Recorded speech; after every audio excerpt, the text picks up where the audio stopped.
Hi, in this tutorial I will demonstrate how to do a helix, in particular the round helical spring. This is a quick disclaimer. I am aware that there are other methods taught by teachers and draftspersons. However, I teach according to the method that best suits my preference and based on experience from observing and interacting with my students over the years. If you prefer a different method and it still applies to the rules related to the content, you are welcome to do so. Here we see the answer for the round helical spring. In this drawing I'm going to attempt to demonstrate how to construct the answer for the round helical spring. But we will first start by reading the question. The question reads as follows. The given figure shows an incomplete front view and top view of our round helical spring. Complete these views of the round helical spring for the following details. An anti-clockwise turning direction, a pitch of 50 millimeters, and 2 full revolutions of the helix from point A. No hidden detail need to be shown. Here you will see the information printed onto your answer sheet. And at the bottom you will see the top view printed for you with the center line of the round helical spring in the middle of your 2 circles. You will also see that I've indicated center point A1 for you, and there's a red line that indicates where the start and the finish of our round helical spring will be. At our front view we also see point A and then the baseline of the construction of our round helical spring.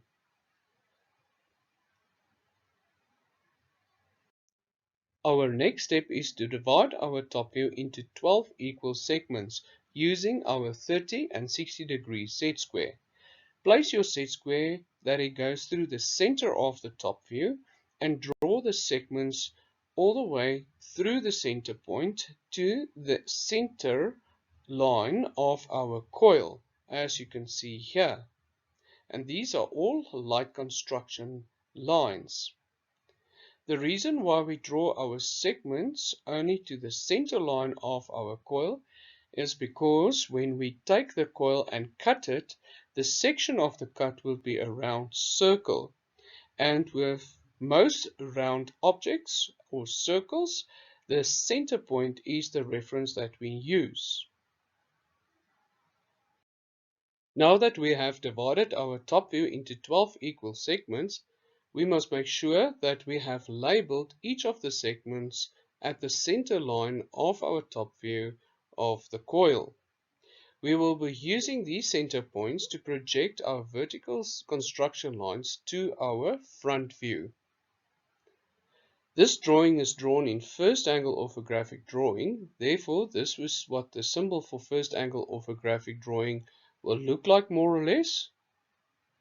And because it's first angle, our top view is at the bottom as explained before, and our front view is at the top. In some of my other videos in my YouTube channel, you will find my explanation for the difference between first and third angle orthographic drawings and why views are placed the way we do in first and third angle. On this drawing, we also see the line here in the middle, which is our x-axis. And the purpose for the x-axis is to separate our top and front view from one another. An x-axis, the definition for an x-axis is to separate different views from one another. And it does not affect any part of our drawing. Our next step is to place our 30 and 60 degree set square on the center line of our top view and align the 90 degree angle of the set square with point A1 of the top view. Now we will draw a light construction line from point A1 of our top view all the way to the top of our front view, and we will draw this line's length indefinite. We will also draw a line at any angle from point A on our front view, also at an indefinite length, as you can see here. Our next step is to determine the height of our helix on the front view. We use the information provided to us in the question. At point B, it says that the pitch is 50 millimeters. From our rules, we understand that one full revolution around a circle is 12 segments. And that is the reason why a pitch equals 12 segments. And in this example, the pitch has also got a height of 50 millimeters. The question also further stipulates that there are 2 full revolutions for this particular helix. Therefore, we know that we need to take the 50 and we need to times it with 2 to get the full height of our helix, which is 2 full revolutions, which is 50 times 2, and that means that the height of our helix will be 100 millimeters in total on the front view. It also means that we will have not just 12 segments for one revolution, but we will have 24 segments in total throughout the 100 millimeters height of our front view's helix. Now that we have determined the full height of our front view, we have drawn a light construction line at the height of 100 millimeters on the front view. And our next step is to project the vertical construction lines from each of the segments of our top view onto our front view.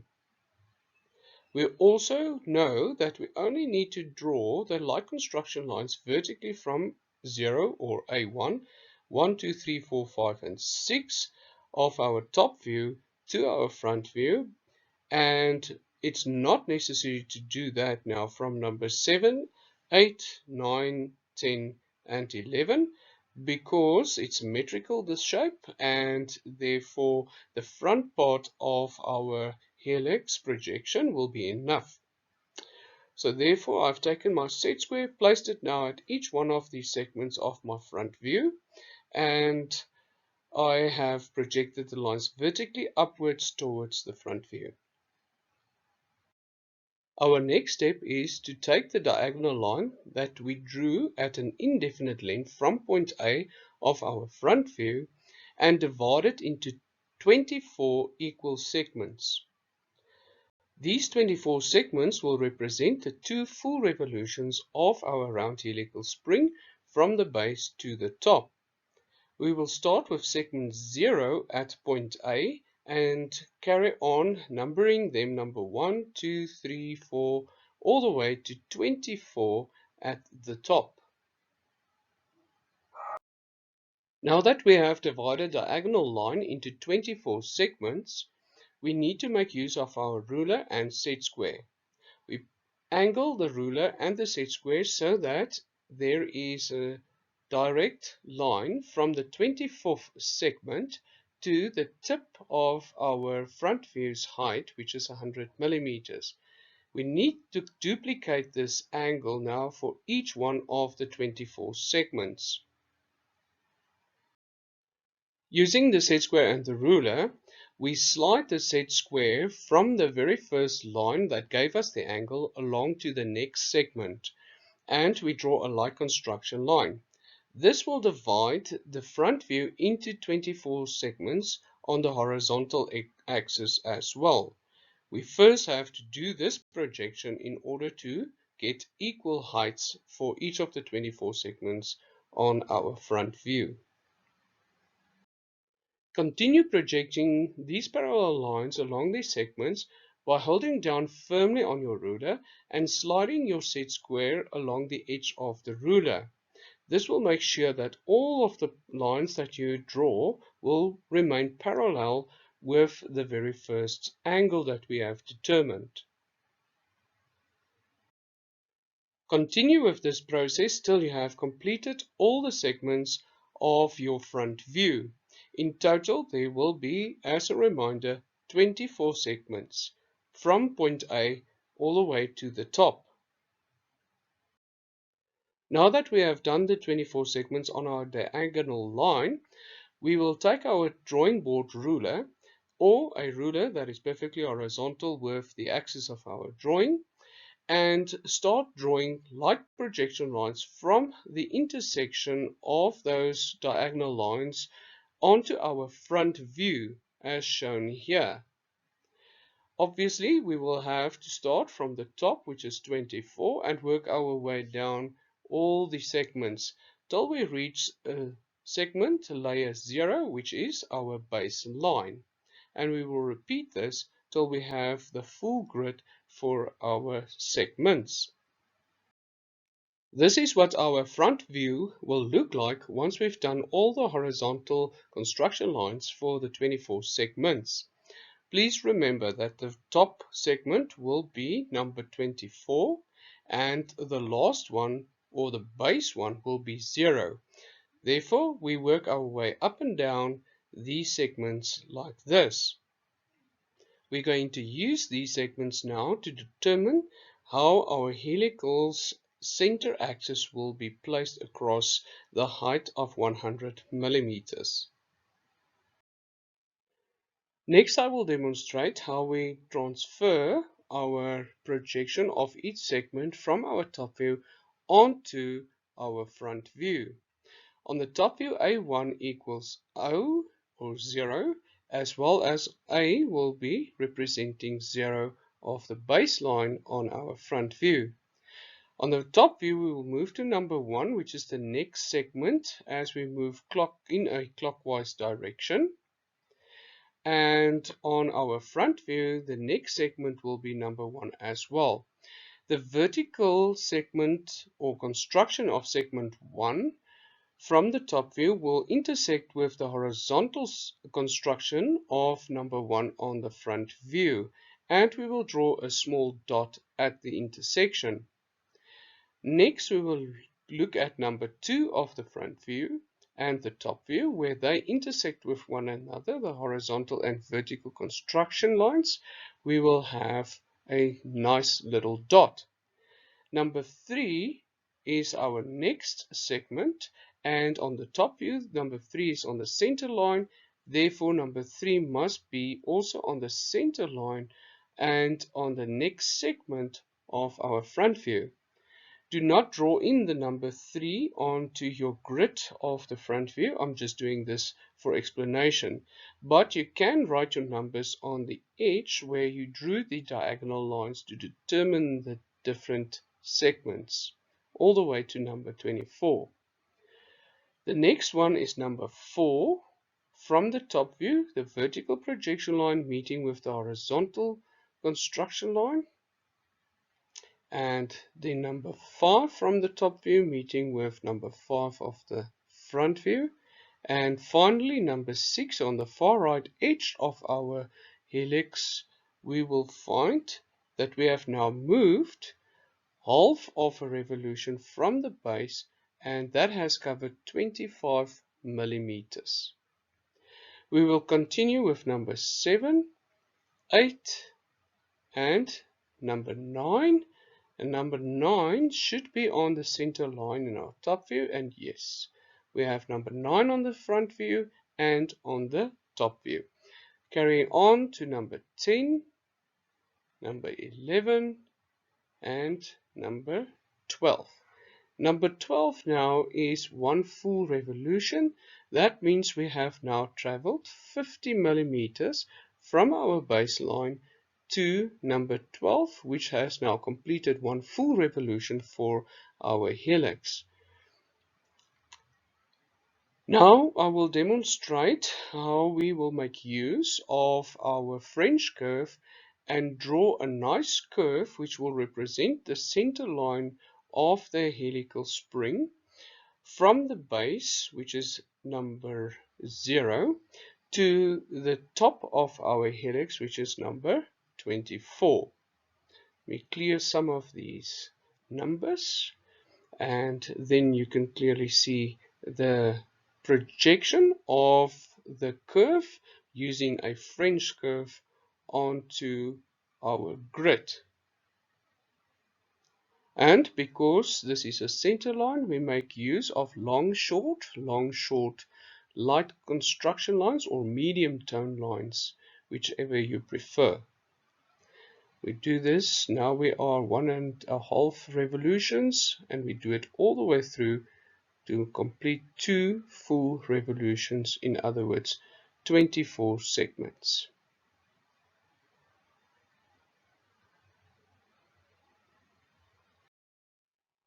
Now that I have projected the curve which represent the center line of my helical coil from 0 to 24, I am going to take the diameter of the inside and outside circles of my top view and use that measurement and apply it now to my front view. Therefore, let's say the diameter on the top view between the inner and outer circle is 10 millimeters. The radius of my circle will be 5 millimeters on the front view.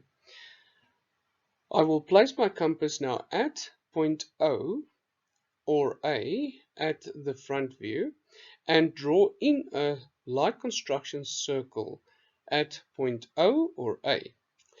Then I will move to the intersection of point 1 and draw a light construction circle also with the same radius at intersection number 1. Do the same with number 2 and number 3 and carry on all the way to number 6. Once I've reached number 6, I will just make sure that I have indeed followed sequentially after one another each of the segments. This will give me half a revolution. Now I will carry on with number 7, 8, 9, 10, 11, and 12. Once I reach number 12, I know that should be one full revolution, and therefore I need to make sure that the circle is drawn on the edge of my front view. This is also a good time to explain that if we were to draw a light construction line from number 6, outer edge of the circle, vertically up to our front view, that construction line will meet with the outside edge of our construction circle in the front view. Also, a light construction line from the inner circle of our top view projected straight up will meet the inside edge of our circle at number 6. We do not draw in these construction lines. I'm just using this to explain to you that these lines will line up perfectly with the construction lines of the circle that you have drawn. Once we have now reached number 12, we will carry on and complete the construction circles all the way to the 24th segments. We have to draw the 24th segment as well, and in the next slide I will explain why we do so. Now that I've completed all 24 construction circles of my round helical spring from the baseline to the top of the front view, I can draw in the light profile of the round helical spring from the base to the top of my front view, as you can see on this presentation. This light blue line represents the outer edge of my round helical spring, and you will see it lines up perfectly with the outside edge of the construction circle at 0, 12, and segment 24, as explained in the previous slide. We can draw now these light profile lines of our helical coil with a French curve, or if you can do it nice and neatly freehand, you may do so. Now that you have completed the light constructions of the outside and inside edges of the round helical coil with your French curve or freehand, we will draw in solid the final profile once you are happy with that. I also want to make notice that at point O of the top view and point O of the front view, we see that we cut off our helical coil at A1, as we discussed in the very first slide. That means that's the starting point of our helical coil from the bottom, and it's making its way around to the top for 2 revolutions. This means that from 0 all the way to number 6, segment number 6, we have the coil moving towards the back side of our turn.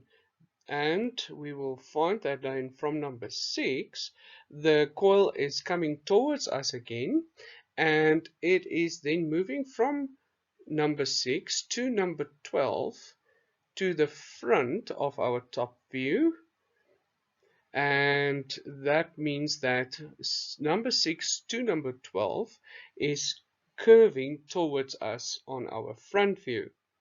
Then from number 12 it is going to go to the back once more to segment number 18, and you can see that clearly on the top view. And on the front view, you will see that from 12 to 18, it curves backwards and coming toward us at segment number 18 again, where it reappears. Okay, now from 18, the curve is again towards us, and therefore we know that from 18 to 24 on our front view, it curves towards us, and at the 24th segment, we see that the 24th circle is facing away, and we therefore only see the outside edge of our curve. And that is why at 0 we have a full circle, and we cut through the surface of that circle or the coil, and that gives us the full profile of a circle. But at 24 we only see the outside edge of the circle because it's going away from us. At 0 we will now hatch the surface where we have cut off the coil, and because it's a solid coil, if it was hollow there would have been no hatching. And please remember that hatching is always at an angle of 45 degrees.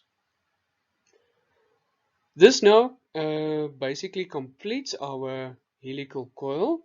The last thing I want to mention is that at segment 6, 12 and 18, we see a small piece of the curve around the segment where our coil is turning and twirling away or towards us. So please take note that you need to draw a line or a curve that is going to show how it turns towards us or away from us at the 6th, 12th and 18th segment as indicated here.